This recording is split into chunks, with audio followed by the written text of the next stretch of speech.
சில பேர் வன்மமாக எழுதுறாங்க, அது பாதிக்குது அப்படிங்கிறது. என்னை பொறுத்த வரைக்கும் என்னன்னா, அந்த மாதிரி எழுதுறவங்களை வந்து இக்னோர் பண்ணிட்டு போகணும், அவ்வளோதான். என்னன்னா, நல்ல படம் எடுத்து அதை வந்து ஓடாம யாருனாலையும் தடுக்கவே முடியாது. நல்ல படம் போது கண்டிப்பா வந்து அது ஓடித்தான் தீரும். இப்போ ஒன்றும் இல்லை, ஒரு ஞானசம்பந்தன் சார் பேசும்போது அந்த டூரிஸ்ட் ஃபேமிலியை பற்றி சொல்லிட்டு இருந்தாரு.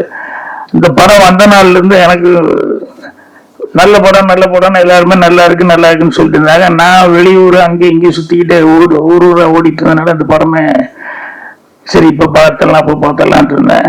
கடைசியில் பார்த்தா ஓடிடியில் வந்து இப்போ 5-6 நாளைக்கு முன்னாடி தான் பார்த்தேன். பார்த்தோன்னுமே அந்த டைரக்டர் கூப்பிட்டு பேசணும் அப்படின்னு சொல்லி மனைவி கிட்ட அந்த டைரக்டர் எப்படியா கொஞ்சம் பிடியான்னு அந்த ஆள் இன்னும் இது வரைக்கும் கொடுக்கல எனக்கு. போராட்டம் அப்படிங்கிறது வந்து அதுதான் மெயின் அப்படிங்கிறது புரிஞ்சுக்கிட்டேன். போராட்டம் இல்லாமல் வாழ்க்கை இல்லை. அது போராட்டம்னு சொன்னோடனே என் குருநாதர்லேருந்து ஸ்டார்ட் பண்ணிட்டேன். எங்கள் டைரக்டர் ஃபர்ஸ்ட் படம் 16 வயதில் அவர் இந்த மயிலுன்னு ஒரு கதையை வச்சுக்கிட்டு ரொம்ப நாள் அவர் சுத்தாத கம்பெனி இல்லை, போகாத இடம் இல்லை.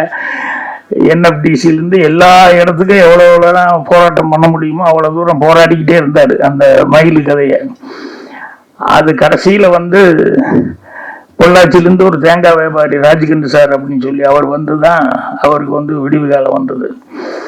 அது வந்தோடனே அதே மாதிரி ஃபர்ஸ்ட் டே எல்லாம் கதையெல்லாம் சொல்லி எல்லாம் ஓகே ஆகி பாட்டு ரெக்கார்டிங்கெல்லாம் வந்துட்டு ஷூட்டிங் போகலான்னு புறப்பட்டு போனால் இங்கிருந்து கொள்ளைகால் பக்கத்தில் ஷூட்டிங் பெங்களூருக்கு போய் இறங்கி அங்கேருந்து போனோம். போய் இறங்கி எனக்கு அதுதான் ஃபர்ஸ்ட் அட்வான்ஸ் கொடுத்தாங்க, ஒரு 150 ரூபா ராஜ்கண்ட் சார். நம்ம தான் ஷூட்டிங் போகிறோமா, நமக்கு என்ன அங்கே சாப்பாடு கிடைக்க போகுது, வேற என்ன செலவு இருக்க போகுதுன்னு அது வரைக்கும் எனக்கு டீ காப்பி எல்லாம் வாங்கி கொடுத்தாங்களே. அவங்களெல்லாம் கூப்பிட்டு போய் வாங்கன்னு சொல்லி சினிமா கூப்பிட்டு போய் பிரியாணி எல்லாம் வாங்கி கொடுத்து எல்லாம் செலவு பண்ணிட்டு 5 ரூபாய் 10 ரூபாய் வச்சுக்கிட்டு போயிட்டேன். பெங்களூரில் போய் இறங்கணுன்னே ஷூட்டிங் கமலஹாசன் இல்லை, டேட் இல்லை, கேன்சல் ஆகி போச்சு அப்படின்ட்டான். கேன்சல்னு சொன்னோடனே அது 5 ரூபா தான் வச்சுருக்கோம், என்ன பண்ண போகிறோம், ஊருக்கு போய் மெட்ராஸுக்கு போய் அப்படின்னு. அதை விட எனக்கு புரியுது என்னன்னா, ஃபர்ஸ்ட் படம் எங்கள் டைரக்ட் பண்ணுறாரு. ஸோ அவருக்கு எப்படி இருந்து எவ்வளோ போராட்டத்துக்கு அப்புறம் வந்து அந்த படத்துக்கான வாய்ப்பு கிடைச்சிது. ஸோ அவ்வளோலாம் கஷ்டப்பட்டு இது பண்ணிட்டு பயங்கர அப்செட் ஆகி உட்காந்துருந்தார். அப்புறம் ப்ரொடியூசர் வந்து அவருக்கு இல்லை பாரதி ஒன்றும் இல்லை அப்படின்னு சொல்லிட்டு இதெல்லாம் இருக்கிறது தான், நீ நல்ல கதை பண்ணியிருக்கிற, அதனால் நம்பிக்கையோடு இன்னும் ஒரு 20 நாள் ஒரு 15 நாள் ஒரு மாதம் தள்ளி வரப்போகுது, அவ்வளோதானே அப்படின்னாரு. ஸோ அதுக்கப்புறம் வந்து அந்த படம் எனக்கும் ஃபர்ஸ்ட் அசிஸ்டன்ட் டைரக்டர். ஸோ அவ்வளோ பெரிய போராட்டத்துக்கு அப்புறம் அந்த படம் வந்து 16 வயதில் அவ்வளோ பெரிய சக்ஸஸ் ஆச்சு. ஏதாவது அப்படி தப்பு பண்ணியிருக்கோமா அப்படின்னா, டார்லிங் அந்த படத்துக்கு டைட்டில் ஒரு டார்லிங்கோடு விட்டுருந்தா பரவாயில்ல, டார்லிங் டார்லிங் டார்லிங்னு அழுத்தம் திருத்துமா. அது மட்டும் இல்லாமல் அதுக்கப்புறம் டாடி டாடின்னு பாட்டு வேற, தமிழ் படத்தில் டாடி டாடின்னு பாட்டு, அதில் ஹிந்தியும் பேட்டா பேட்டா மேரா பேட்டான்ட்டு இப்படி எல்லாம் என்னன்னா சினிமா ஜனரஞ்சகமாக இருக்கிறதுனால ஜனங்களுக்கு பிடித்தமானதாக செய்வோமே அப்படின்னு சொன்னோம் ஒழிய மற்றபடி தமிழுக்கு மறுப்பா வேற ஏதாவது செய்கிறோம் அப்படிங்கிறது அல்ல. அந்த தமிழ் தான் சோறு போட்டிருக்கு. அடுத்ததாக திரையுலக தயாரிப்பாளர், இயக்குனர், நடிகர், எழுத்தாளர், சிறப்பு விருந்தினர் திரு கே பாக்யராஜ் அவர்களை பேச அன்புடன் அழைக்கிறோம்.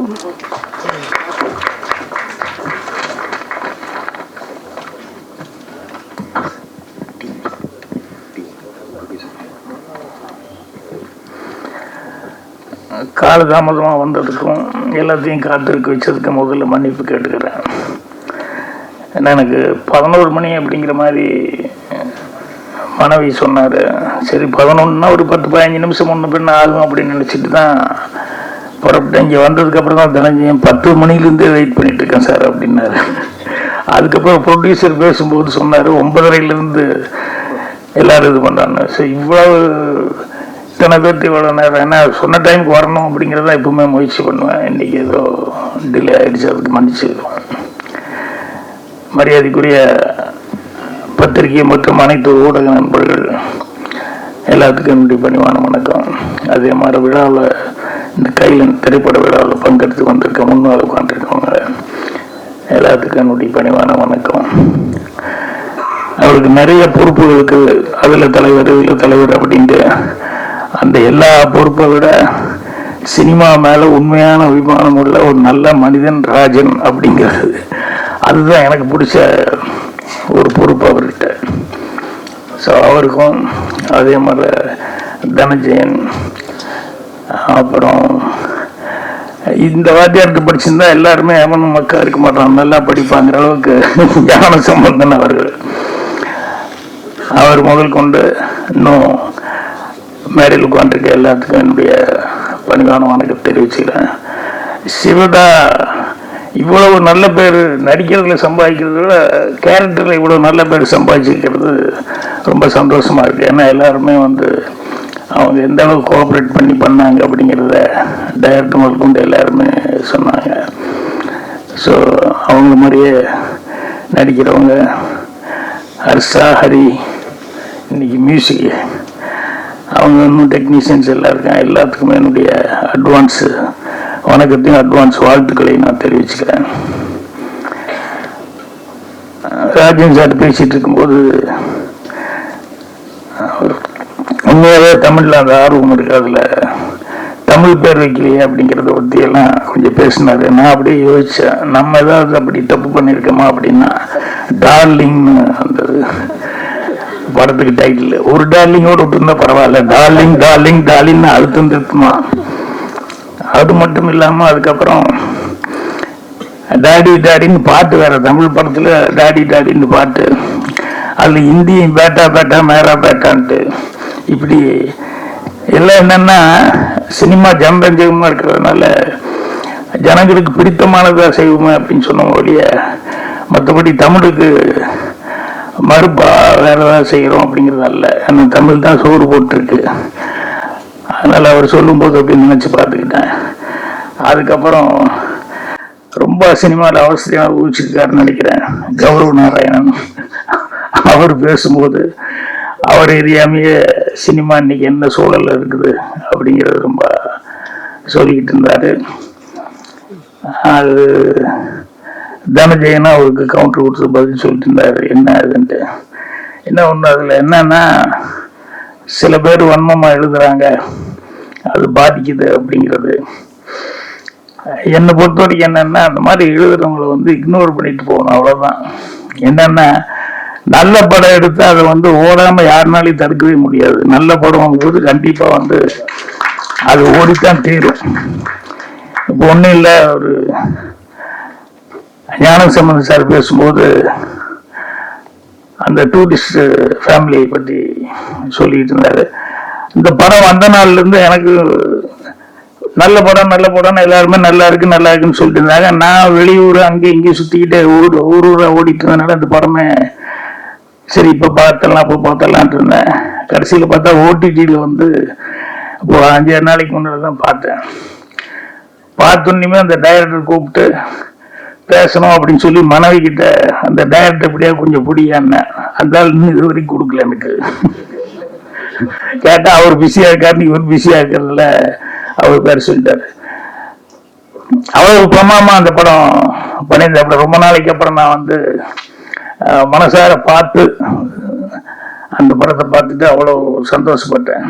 கோடிகள் எல்லாம் நம்பாம பெரிய ஆர்டிஸ்ட் பட்டாளம் எல்லாம் இருக்கணும் அப்படிங்கிறதெல்லாம் இல்லாம ரொம்ப யதார்த்தமான ஒரு கதையை மட்டுமே நம்பி ரொம்ப சிறப்பாக இருந்தார். ஸோ அந்த மாதிரி நல்ல படங்களாக இருந்தது அப்படின்னு சொன்னோம்னா, என்ன விமர்சனம் வந்தாலும் விமர்சனம் எழுதுறவங்க கண்டிப்பாக சில பேருக்கு சிலது பிடிக்கல அப்படின்னா அப்படித்தான் எழுதுவாங்க. சில பேர் கங்கணம் கட்டிட்டு அதுக்குன்னு நம்ம திறமை காமிக்கணும்னு சில நேரங்கள் விமர்சனங்கள் அப்படி தப்பாக எழுதுவாங்க. பட் அதெல்லாம் நம்ம பார்க்க வேண்டாம். நல்லா இருக்கிறது நல்லா இல்லைன்னு சொல்லி யாருமே எழுதுறதுக்கு நல்ல பத்திரிகையாளர்கள் அது தயங்குவாங்க. மனசுல இருக்கிறது ஓப்பனா படம் பார்த்துட்டு சொல்றேன். அதுலதான் நிறைய படங்கள், சின்ன படங்கள் போய் அவங்க சொல்லிட்டு இருந்த படங்கள் எல்லாமே ஓடிட்டு இருக்கு. இந்த படத்தினுடைய தயாரிப்பாளர் முதல்ல பேசும்போது வாத்தியார் இருப்பாரு, தமிழ் இவ்வளவு சிறப்பா பேசுறாரு அப்படின்னு சொல்லிட்டு நான் ராஜன் சார் கிட்ட கேட்டுட்டு இருந்தேன். இல்ல ஸ்கூல்ஸ் கரஸ்பாண்டன்ட் அப்படின்னாரு. அப்புறம் பார்த்தா அவர் பேசும்போது அவர் நடிக்க வந்ததுலேருந்து ஒவ்வொன்னா சொல்லி இந்த கட்சி அந்த கட்சின்னு இப்போ இந்த கட்சியில தான் இருக்காருங்கிற மாதிரி கொஞ்ச நேரம் வரைக்கும் ஒரு சின்ன சஸ்பென்ஸ் இருந்தது. அதுக்கப்புறம் கடைசியில ஸ்டாலின் அவர்களுக்கு ரொம்ப நெருக்கமான முறையில் டிஎம்கேல இருக்காரு அப்படின்னு. ஸோ அவரு படத்தில் நடிக்க வந்துட்டு படம் எடுக்கும்போது எவ்வளோ ஒரு நம்பிக்கையோட டைரக்டர்கிட்ட ஒப்படைச்சிருக்காரு அப்படின்னு சொல்லும்போது எல்லா டைரக்டருக்கும் அவர் டைரக்டர் ரொம்ப ஃபீல் பண்ணி சொன்னார். எல்லாத்துக்கும் அந்த மாதிரி ப்ரொடியூசர் கிடைச்சிட மாட்டாங்க.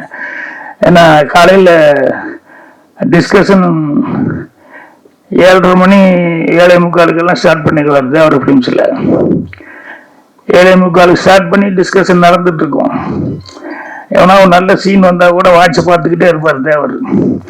அண்ணா ஒரு நல்ல சீன் இருடா, மணி 8 தாண்ட போகுது, இன்னும் ஃபோன் வரலையேன்னு பார்த்துருக்கேன், நீ வேற அப்படிம்பாரு. டக்குன்னு ஃபோன் அடிச்சிடும். மாப்பிள்ள ஃபர்ஸ்ட் ஷாட் எடுத்துட்டீங்களா மாப்பிள்ள, சந்தோஷம் மாப்பிள்ள அப்படின்னு சொல்லிட்டு நல்லபடியா எடுங்க அப்படின்னு. ஸோ முதல் ஷாட்டு 8 மணிக்கு எடுத்தே ஆகணும் அப்படிங்கிறது தேவனுடைய ஒரு இது, எந்த காரணம் உண்டு. அதனால அந்த 8 மணிக்கு ஃபோனில் வெயிட் பண்ணிட்டு இருந்து 8 மணிக்கு ஃபோன் வந்ததுக்கு அப்புறம் தான் அடுத்து அவர் நிம்மதியாக வேலை பார்ப்பாரு. ஸோ அந்த மாதிரி ஒரு ப்ரொடியூசரு. ஆனால் என்ன அவரை பொறுத்த வரைக்கும் இந்த ஒன்மேன் ஆர்மி மாதிரி ஒன்மேன் ஷோவாகவே இருந்துட்டு போயிட்டார். ஒழிய ஃபேமிலியில் இருக்கிறவங்கள இந்த சினிமாக்குள்ளே விடாம விட்டாரு. அதனால அவ்வளோ பெரிய கம்பெனி பின்னால் வரும்போது பேர் சொல்கிற அளவுக்கு இல்லாமல் போச்சுங்கிறது ரொம்ப வருத்தமாக இருந்தது. அப்புறம் அந்த படம் தமிழ் இன்னொரு தடவை முதல்ல படிக்கணும் போல் இருக்கு எனக்கு. இந்த கையிலன்னு பேர் கேட்டது என்னடா நிறைய படங்களுக்கு தெரிய டைட்டில் வைக்கிற டைட்டில் எல்லாம் பார்த்தா எங்க தேடி எடுத்தோன்னா சங்க காலத்துக்கு தேடி எடுத்தோம், அதில் எடுத்தோம் இதில் எடுத்தோம்னு சொல்லிட்டு ரொம்ப கஷ்டப்பட்டு தேடி எடுத்திருக்காங்க. அப்புறம் அன்னைக்கே ஒரு தடவை கேட்டுக்கிட்ட கையிலன்னு என்ன மீனிங் அப்படின்னு சொல்லிட்டு, கவலை இல்லாத மனிதன் அப்படின்ட்டு ரொம்ப நேர்மையானவன் அப்படிங்கிற மாதிரி நிறைய அர்த்தம் சொன்னாங்க.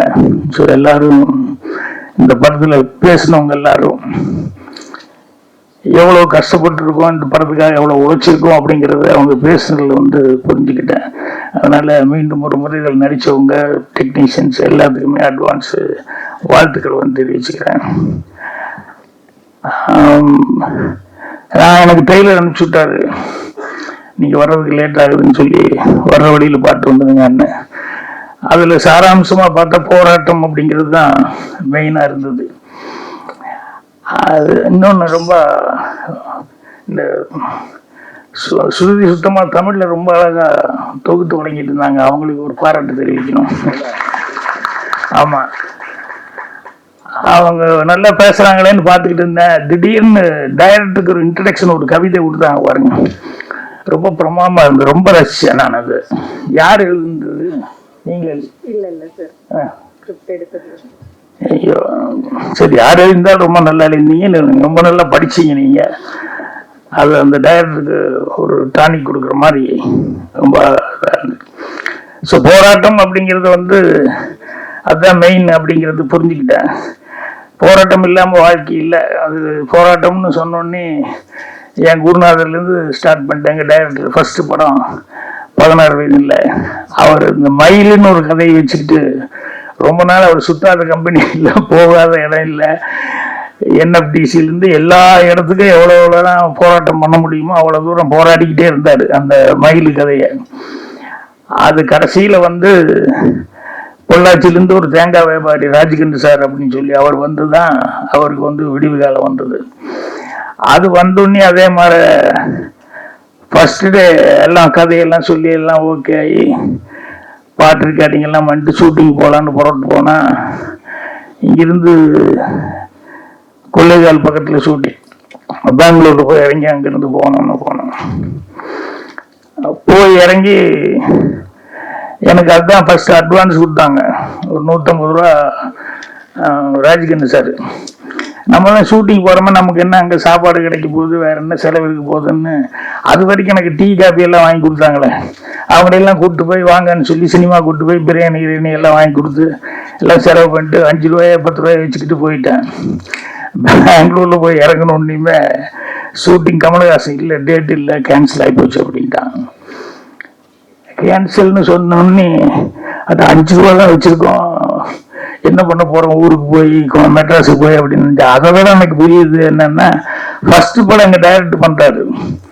ஸோ அவருக்கு எப்படி இருந்து எவ்வளோ போராட்டத்துக்கு அப்புறம் வந்து அந்த படத்துக்கான வாய்ப்பு கிடைச்சிது. ஸோ அவ்வளோலாம் கஷ்டப்பட்டு இது பண்ணிட்டு பயங்கர அப்செட் ஆகி உட்காந்துருந்தாரு. அப்புறம் ப்ரொடியூசர் வந்து அவருக்கு இல்லை பாரதி ஒன்றும் இல்லை அப்படின்னு சொல்லிட்டு, இதெல்லாம் இருக்கிறது தான், நீ நல்ல கதை பண்ணியிருக்கிற, அதனால் நம்பிக்கையோடு இன்னும் ஒரு 20 நாள், ஒரு 15 நாள், ஒரு மாதம் தள்ளி வரப்போகுது, அவ்வளோதானே அப்படின்னாரு. ஸோ அதுக்கப்புறம் வந்து அந்த படம் எனக்கும் ஃபர்ஸ்ட் அசிஸ்டன்ட் டைரக்டர். ஸோ அவ்வளோ பெரிய போராட்டத்துக்கு அப்புறம் அந்த படம் வந்து 16 வயதில் அவ்வளோ பெரிய சக்ஸஸ் ஆச்சு. அதே மாதிரி அடுத்த படம் ரயில், அதில் நான் அசிஸ்டன்ட் டைரக்டர், அதுலேயும் assistant director, assistant dialogue writer. அந்த கடைசியில் கிளைமேக்ஸில் அந்த ஹீரோயின் சுதாகரி ராதிகாவும் வந்து அந்த ஜனங்கள்லாம் ஊரே துரத்திட்டு வருது, அவங்க 2 பேரும் ஓடி வந்து கிளைமேக்ஸில் ட்ரெயின் ஏறி தப்பிச்சு ஓடிடுவாங்க அப்படின்னு. அந்த ட்ரெயினில் லாங் ஷாட்டில் தான் ட்ரெயின் நோக்கி ஓடி வர்றாங்க அப்படிங்கிற மாதிரி சொல்லி சஜஷனாக முடிகிற மாதிரி இருந்தது.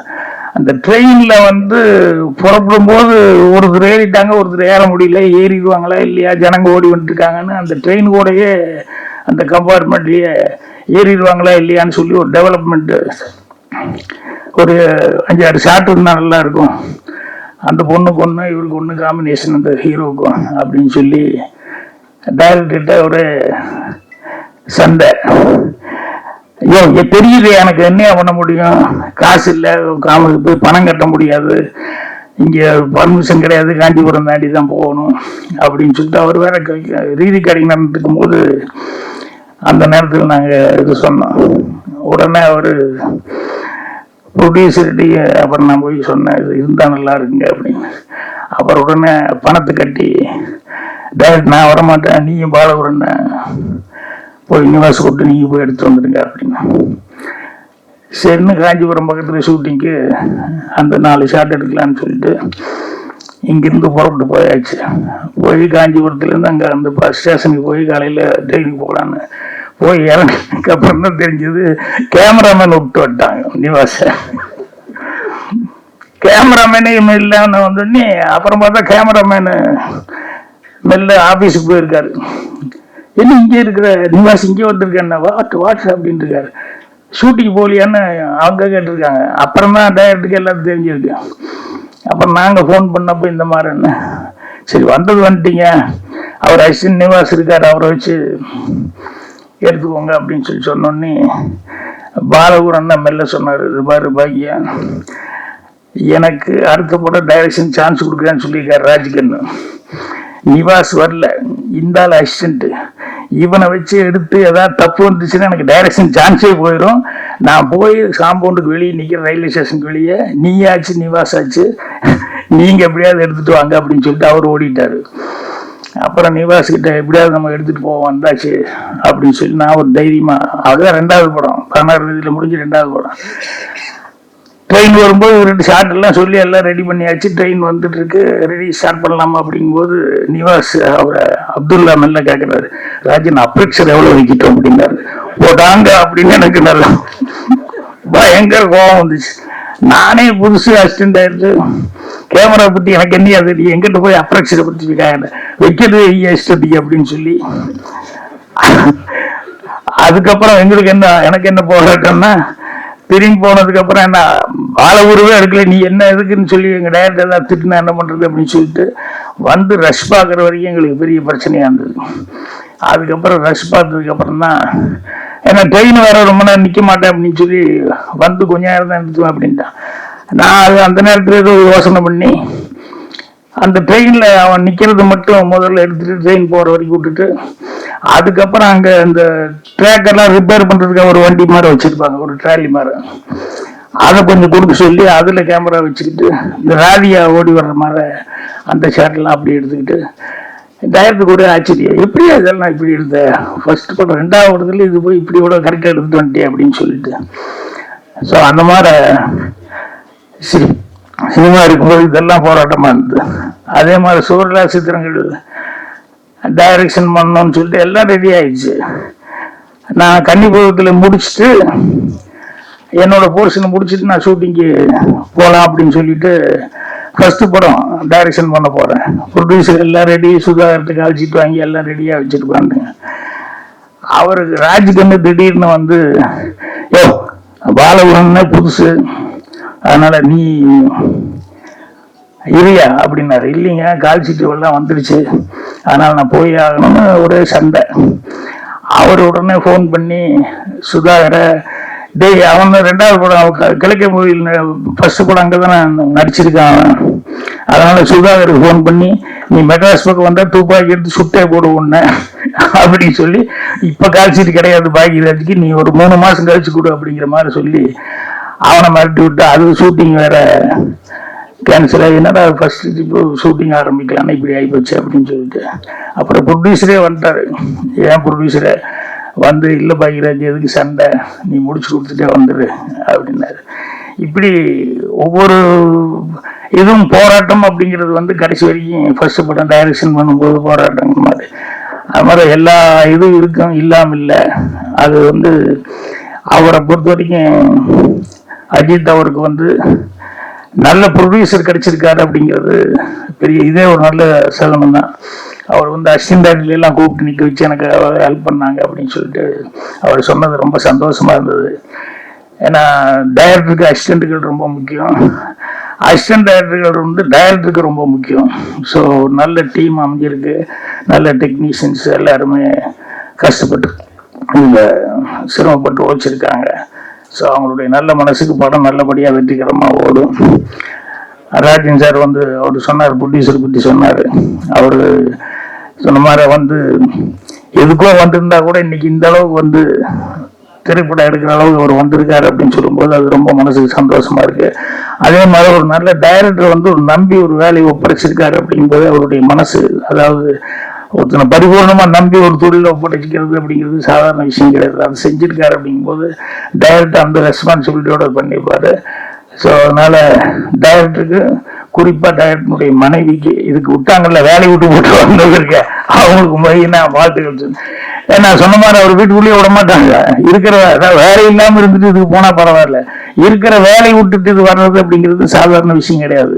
ஏன்னா பாலச்சந்திரன் சாரே 2 படம், ஒரு படம் முடிகிற வரைக்கும் 2 படம் வேலை பார்க்குற வரைக்கும் வேலை உள்ள சொந்த வேலை, அரசாங்க வேலையாச்சார், அதை விடக்கூடாதுன்னு சொல்லிட்டு அதுலயே தான் இருந்துட்டு இருந்தாரு. அது மாதிரி ரொம்ப கஷ்டம். என்கிட்ட அசிஸ்டண்டா வேலைக்கு வந்து சேர்ந்தாலும் முதல் கேள்வி அவன் அசிஸ்டண்டா வர்றவங்க கிட்ட ஃபர்ஸ்ட் கல்யாணம் ஆயிடுச்சுன்னு தான் கேட்பேன். ஏன் அப்படின்னா, நீ கஷ்டப்பட்டு லைஃப்ல ஏதோ ரிஸ்க் எடுக்கணுங்கிற, நீ குடும்பத்தையும் சேர்ந்து பொண்டாட்டி பிள்ளைகளையும் சேர்ந்து ரிஸ்க் எடுக்கிற மாதிரி பாயிடக்கூடாது அப்படின்னு சொல்லிட்டு, கல்யாணம் ஆகலைன்னா சந்தோஷம், கல்யாணம் ஆயிடுச்சு அப்படின்னா வீட்டுக்கு வருமானத்துக்கு என்ன இருக்குன்னு முதல்ல கேட்டுக்குவேன். அப்புறம் சம்சாரம் சம்பாதிக்குதா, இல்லை குடும்பத்தில் சம்பாதிச்சு வச்சிருக்காங்களா, சம்சாரத்துக்கு பிடிச்சிருக்கா, இதெல்லாம் கேட்டுக்கிட்டு தான் வந்து அசிஸ்டன்ட்டையே சேர்த்துவேன். ஸோ அவர் வந்து வேலையை விட்டு போட்டு வந்தார் அப்படின்னு சொல்லும்போது அவர் மேலே எவ்வளோ நம்பிக்கை வந்து வச்சிருக்காங்க அப்படின்னு சொல்லும்போது அவங்களுக்கு தனிப்பட்ட முறையில் அவங்களுக்கு என்னுடைய பாராட்டு தெரிவிச்சுக்கிறேன். மொத்த டீமுக்கு என்னுடைய பாராட்டு தெரிவித்து வாழ்த்துக்களை தெரிவிச்சுக்கிறேன். நன்றி, வணக்கம். நன்றி பாக்யராஜ் சார். ஒற்றுமையில் உன்னதன் மாநிலத்தின் அடையாளம், தோன்றி மறையும் நீர்க்குமிழி அல்ல நன்றி, அதனால் தானே தாத்தன் வள்ளுவர் கூட 133 அதிகாரத்தில் ஒரு அதிகாரமாய் செய்நன்றி அறிதலில் 10 குறள்களை இயற்றினார். கைலம் திரைப்பட முன்னோட்ட காட்சிக்கு வருகை தந்து எங்கள் வெற்றிக்கு கை கொடுக்க இறுதி வரை பொறுமை காத்த சிறப்பு விருந்தினர்கள், இயக்குநர்கள், தயாரிப்பாளர், நடிகர்கள், நடிகைகள், தொழில்நுட்ப கலைஞர்கள், பத்திரிகையாளர்கள், ஊடகவியலாளர்கள் அனைவருக்கும் கையிலம் திரைப்பட குழு சார்பாக மனமார்ந்த நன்றிகள்.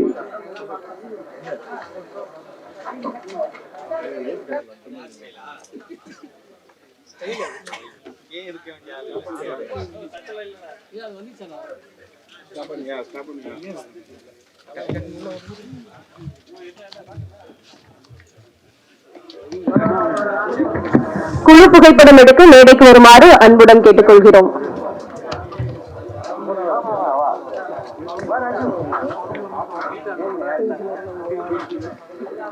மேடையில் இருந்த சிறப்பு விருந்தினர்கள், நடிகர் நடிகைகள், தொழில்நுட்ப கலைஞர்கள் அனைவரையும் மேடையிலேயே இருக்குமாறு அன்புடன் கேட்டுக்கொள்கிறோம்.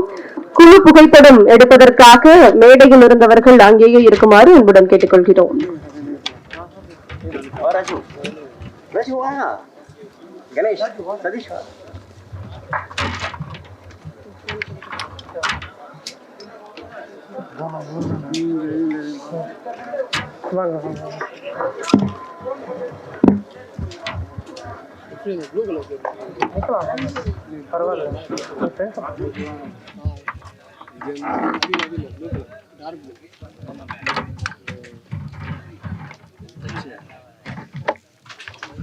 மைக் எங்கடா?